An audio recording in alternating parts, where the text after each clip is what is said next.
Bonjour. Parachat est mort. L'Éternel parla à Moïse en ces termes. Parle à Aaron et dis-lui, quelqu'un de ta postérité qui serait atteint d'une infirmité ne sera pas admis à offrir les pains de son Dieu, car quiconque a une infirmité ne saurait être admis.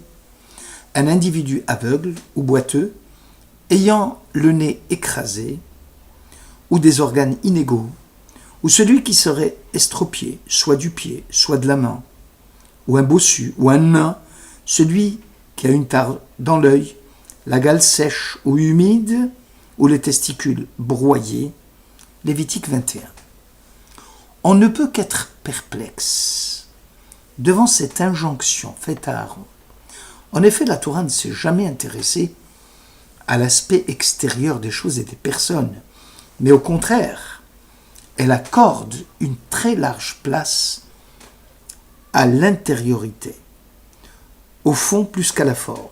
Ceci est illustré par la citation biblique « Mensonge que la grâce, vanité que la beauté, la femme qui craint l'Éternel est seule digne de louange » Proverbe 31. La valeur d'une chose ou d'une personne est mesurée à l'aune de sa vie intérieure. C'est peut-être la première fois que le commandement divin nous surprend, en mettant l'accent sur l'extériorité de la chose ou de l'humain.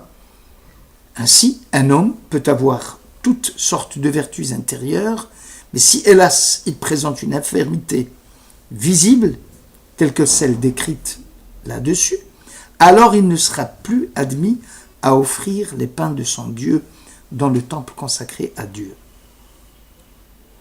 Le livre Samuel 1, au chapitre 16, en est l'illustration parfaite.